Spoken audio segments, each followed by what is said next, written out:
30 centímetros de altura, regularmente tiene 5 pétalos y en su... Las 7:47 y bueno, pues ayer en el Senado, todos los senadores presentes, PRI, PAN, Movimiento Ciudadano, Morena, por supuesto, PT, Verde, todos los 121 que estaban ahí, votaron a favor de la reforma que otorga facultades de investigación a la Secretaría de Seguridad. Además, establece que la dependencia a cargo de Omar García Harfuch va a formular, coordinar y dirigir la Estrategia Nacional de Seguridad Pública, así como el Sistema Nacional de Inteligencia. Va a la Cámara de Diputados, pero por lo pronto en el Senado pues le dan este voto de confianza, digamos, esta llave a Omar García Harfuch para darle más fuerza en la Secretaría de Seguridad, que pues en realidad el sexenio pasado estuvo prácticamente anulada. David Saucedo es experto en seguridad y le agradezco que me tome la comunicación. David, buenos días. ¿Qué tal, Azucena? Buenos días. Quiero saludarte a ti, la auditoría, a tus órdenes. Muchas gracias. A ver, quisiera especificar. Se habla mucho de una supersecretaría con superpoderes a cargo de García Harfuch. ¿Es así?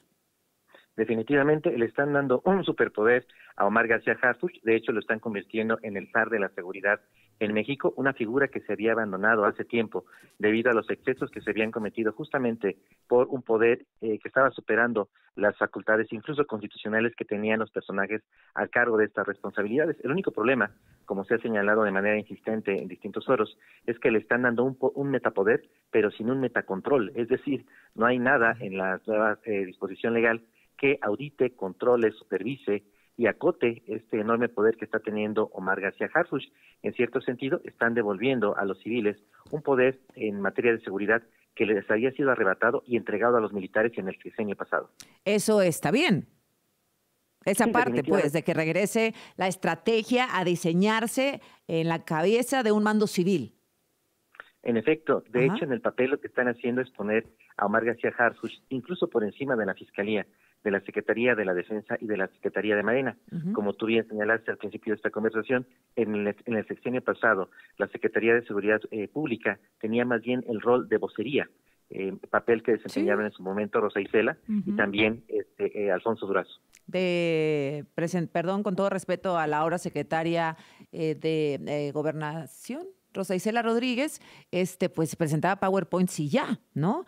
Entonces, bueno, con Omar García Harfuch hay demasiadas expectativas, es la persona más cercana o una de las más cercanas y en las que más confía la presidenta Claudia Sheinbaum, y ahora se le están dando herramientas para combatir la inseguridad. No hay un solo voto en contra del Senado y esto, bueno, pues tendrá que da resultados, ¿no? No hay ninguna forma en el que ahora digan que no se les dio, que no se les apoyó, que no hay presupuesto. A Omar García Harfuch se le da lo que pide con el fin de que dé resultados pronto, en algún momento, David. Ahora, déjame preguntarte otra cosa. ¿Cómo, después de estos cambios a la Secretaría de Seguridad, cómo será la coordinación con el Ejército? O sea, ¿qué papel juega el Ejército? Para los militares siempre ha sido complicado recibir instrucciones de parte de una persona que no sea, de un civil que no sea el presidente de la República. En el caso de la presidenta Claudia Sheinbaum, por una masculinidad mal entendida de las Fuerzas Armadas, siempre se les ha complicado tener el contacto con una mujer. En ese sentido, el secretario Omar García Harfuch funciona algo así como un enlace y bisagra. Qué fuerte entre la lo que dices, qué horror, sí, claro. Lamentablemente las estructuras militares tienen esta característica. Machista totalmente, ¿no? Completamente. Pero Omar García Harfuch, entiendo, tuvo un papel relevante en la selección y designación de los actuales secretarios de Defensa y Marina, lo que le permite desempeñar este papel de bisagra entre la presidenta Claudia Sheinbaum y la estructura militar. Toda proporción guardada, se asemeja esa estructura un poco más a lo que existe en los Estados Unidos, es decir, un mando militar ahora bajo el control de un poder civil, pero en este caso que ya no sería la presidenta de la República. Oye, David Saucedo, pero digamos, Omar García Harfuch tiene todo este tema de inteligencia, de diseñar estrategia, de operar estrategia, etcétera, pero no tiene una policía como tal, digamos, ¿no? ¿Sí puede echar mano del ejército y mandar sobre el ejército? Me parece que va a mantenerse todavía la estructura vertical, es decir, dar instrucciones a los titulares de Secretaría de Defensa y Marina, y tengo la sospecha, por no decirte la certeza, de que poco a poco Omar García Harfuch va a empezar a construir una fuerza civil paralela, es decir, una policía de investigación que esté acompañándolo para la atención de ciertos delitos de alto impacto, a los cuales se comprometió la presidenta Claudia Sheinbaum a enfrentar en campaña. Se refiere al delito de la extorsión y del homicidio. Es imposible enfrentar esas problemáticas sin tener un estado de fuerza. Estoy de acuerdo. Intuyo que poco a poco Marc García Harfuch lo que va a hacer es reclutar nuevamente a los integrantes de la vieja Policía Federal que fueron marginados en el sexenio anterior y que de hecho él mismo ya ha estado colocando en distintas secretarías de seguridad pública estatales y también en la propia estructura que está creando al interior del gobierno federal. Pero te reitero, con los policías federales que fueron desplazados en el sexenio anterior. Bueno, pues veamos, va a la Cámara de Diputados, suena muy interesante, y tú me hablas de superpoder y que tendría que haber metacontroles. ¿Cómo cuáles, David? Tendría que haber un comité dentro de la Cámara que estuviera supervisando las operaciones, el ejercicio del presupuesto.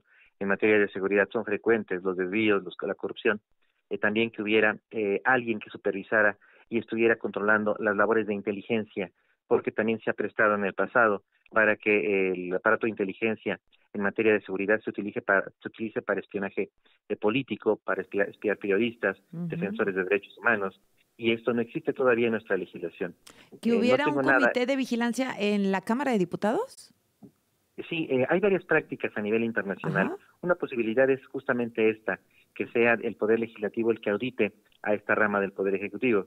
En otros países se utilizan esquemas de observancia ciudadana que están insertos dentro de la propia estructura de la Secretaría de Seguridad, que estén revisando con la secrecía que se requiere los operativos para la captura de narcotraficantes de alto impacto y también para el desmantelamiento de estructuras criminales. Es decir, que tenga que haber un contrapeso, porque un poder de esta naturaleza suele ser desmedido y se suelen cometer abusos en el ejercicio del mismo. Híjole, qué difícil, ¿no? Y que equilibrar la justicia, la persecución del delito en casos tan extremos como el que está viviendo México sin pisotear derechos humanos. Ese es el reto de cualquier democracia, poder utilizar el poder del Estado, pero con contrapesos, con una plena observancia de lo que marca las disposiciones legales para el uso de la fuerza, sin violación de los derechos humanos, respetando las instituciones democráticas. Bueno, pues listo. David Saucedo es experto en seguridad. Gracias por darnos este panorama para entender los cambios de lo que se trata y la responsabilidad y herramientas que tendrá a partir de las próximas semanas el secretario de Seguridad, Omar García Harfuch. Gracias, David. Gracias, Susana. Te mando un abrazo. Igualmente para ti. Vamos al corte y enseguida regresamos.